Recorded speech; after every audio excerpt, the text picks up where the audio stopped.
In this video, I'm going to show you some techniques that you can do to try to avoid surgery for a torn rotator cuff muscle. Now again, as I've stated in previous videos on this type of topic, this is all the assumption that your physician, your surgeon has recommended at this time. They don't want to perform surgery, or maybe you've discussed it and you don't want to have surgery. And so they've advised you to go out, find some resources on some different techniques, exercises, things like that that you can do to try to improve your range of motion, your strength, and ultimately improve your function. The most common rotator cuff muscle that's torn is the supraspinatus. That's the one that runs across the top here and attaches on the outside of the humeral head, also known as kind of the ball portion of your shoulder joint. Now, this muscle is very avascular. Its tendon is very avascular. So it doesn't have a large blood supply. So a lot of times it can become irritated and inflamed. It develops some tendinopathy in there. And so what will happen then is it just doesn't really heal very well, especially if you don't perform certain exercises to load those tendons and tissue. And then eventually this leads to a possible partial thickness or full thickness tear. And a full thickness tear is going to be where that tendon is all the way through and it's a lot of cases retracted and pulled away from its original attachment. And with those cases, those typically do not go back together and heal on their own. Partial thickness tears, there can be some healing there, and that tendon kind of regenerate in that area. But full thickness tears, once it retracts and separates, that's going to be a case of, if you want that repaired, you're going to have surgery. So for this video, we're going to say that it is the supraspinatus because that is the most common one that's torn. And so we're going to go through exercises to strengthen the subscapularis muscle, one of the other four rotator cuff muscles, as well as the infraspinatus and the teres minor muscles. So we're going to work on strengthening those muscles, which will provide additional stability for the shoulder joint and then optimize your functional movement patterns. The first exercise we're going to do is going to be a shoulder external rotation. So I have one of these exercise bands here. You can buy these in a set. I'll put a link in the description for one of these. I do like these. They're pretty inexpensive and there's a lot of applications for them. So what I'm going to do, we're going to say this, my right shoulder is a shoulder that has the tear. I'm going to put my elbows by my side, palms up, and I'm going to work on pulling this band apart.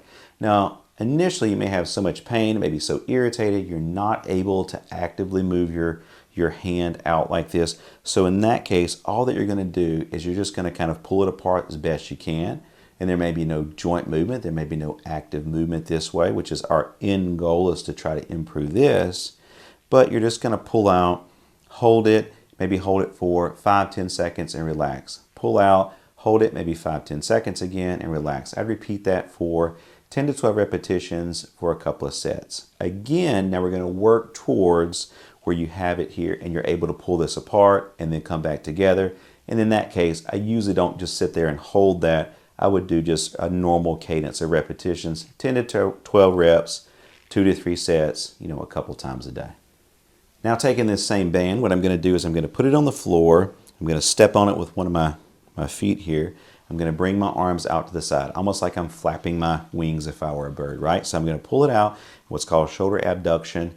I'll go as high as I can and back down. Now initially, if this is too painful, just like with the previous exercise, just go out a little bit, try to hold it as best you can. You may hold that working towards 5-10 seconds and then back down. You're going to come out, hold it maybe 5-10 seconds and come back down.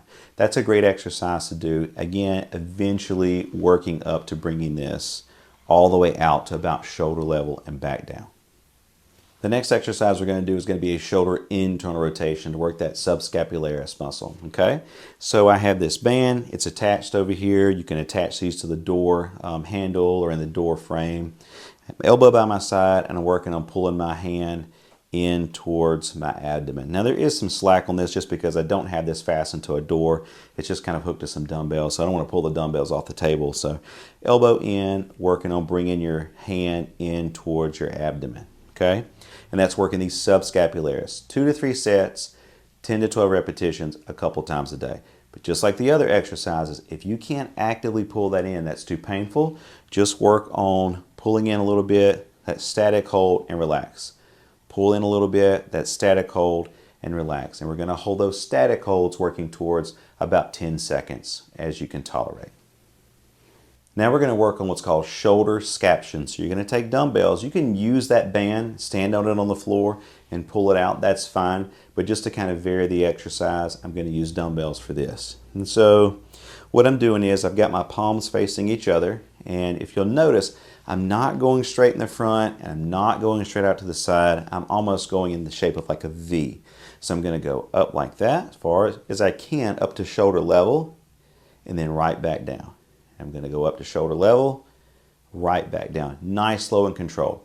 And even though my left shoulder is not affected and it's just my right shoulder, I would always exercise both sides. There's research that supports two things. Number one, you can have activation of muscle fibers, and also from the nervous system aspect, when you exercise the unaffected side, it can have a positive effect on the affected side.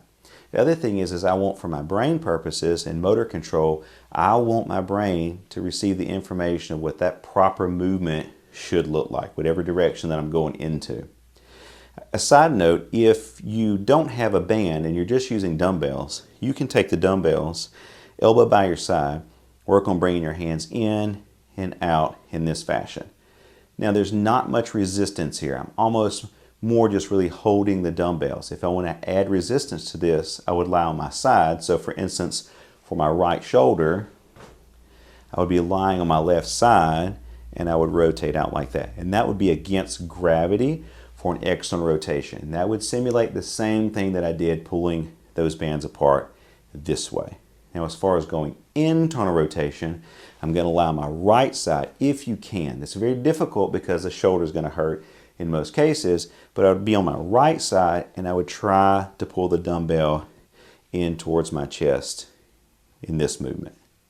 So again, just an alternative that you can do with dumbbells if you don't have those bands. Now we're going to work on bicep curls. So just an elbow flexion bicep curl. I like to start with my hands, palms facing each other, and as I go up, I supinate them so that my palms face upwards and I go back down. The reason that I would exercise the biceps is because the long head portion of the bicep crosses the shoulder joint. So it also assists with several things. One, moving the arm up in shoulder flexion, depending on the position. It can help with abduction because that tendon crossing there. It also helps to depress the humeral head. So a little bit of humeral head depression, which we want, especially as we move overhead in different positions, because we want to keep that humeral head down in the socket a little bit so it doesn't ride up and rub that tendon, that supraspinatus tendon more. So that's a great exercise to add in. And I'd perform 2 to 3 sets, 10 to 12 repetitions a couple times a day. Now for range of motion for the shoulder, I like to do a tabletop or a countertop or whatever you have, surface that you have, slide using a towel or a blanket. So what I do is I put this on here. Again, we're saying it's my right shoulder. I put the right hand down on top, take my left hand and put on top of that, and I can kind of guide this movement using my left arm and hand. So what I'm going to do is I'm going to push forwards like this, and I'm going to lean forwards in towards the movement and then come back, right? Because I might not be able to do this sliding up a wall. I know a lot of people slide up the wall, they work on climbing their fingers up the wall. I like this because you can control this by just backing away from the surface that you're on. So I'm going to push forwards here and watch. If I back up a little bit, I get more flexion, bringing my arm up, more overhead. That's a great exercise, and I encourage patients just to do that throughout the day whenever they think about it, maybe 10, 15 repetitions, getting a good stretch at the end of that. So that's just a good range of motion technique that you can do.